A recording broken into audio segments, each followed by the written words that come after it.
Hi అండి, welcome to my channel. ఈరోజు మనం ఎగ్ కర్రీ ఎలా ప్రిపేర్ చేసుకోవాలో చూద్దాం.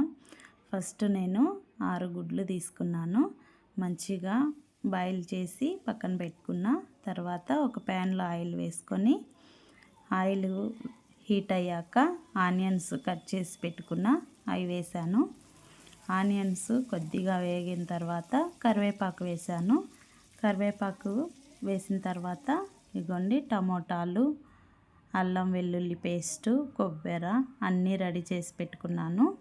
ఆనియన్స్ వేగేటప్పుడు కొంచెం సాల్ట్ వేస్తే ఆనియన్స్ త్వరగా ఏగుతాయి. మీరు కూడా అట్లే ట్రై చేయండి.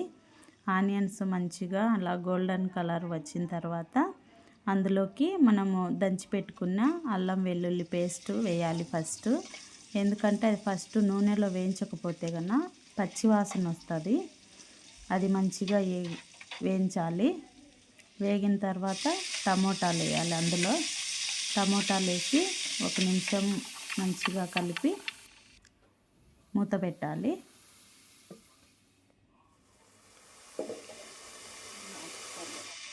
కొద్దిసేపు ఒక 5 నిమిషాలు లో ఫ్లేమ్లో మగ్గించిన తర్వాత అవి మంచిగా కుక్ అయిపోయినాయి చూడండి, మెత్తగా అయిపోయినాయి. ఇంకా అప్పుడు అందులో కొంచెం వాటర్ యాడ్ చేసుకోవాలి.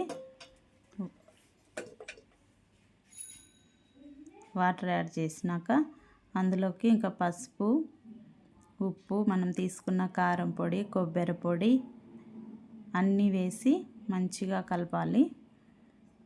అవన్నీ వేసి కలిపిన తర్వాత మళ్ళీ ఒక 5 నిమిషాలు మంచిగా కుక్ చేసుకోవాలి.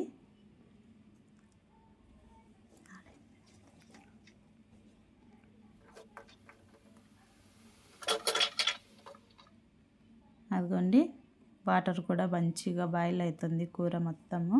ఇప్పుడు మనము ఉడికించి పెట్టుకున్న ఎగ్స్ కూడా అందులో వేసి మళ్ళీ ఒక 5 నిమిషాలు ఉడికించుకోవాలి. లాస్ట్లో మనము ధనియాల పౌడరు చేసి పెట్టుకున్నాను కదా, అది కూడా లాస్ట్లో వేసుకోవాలి.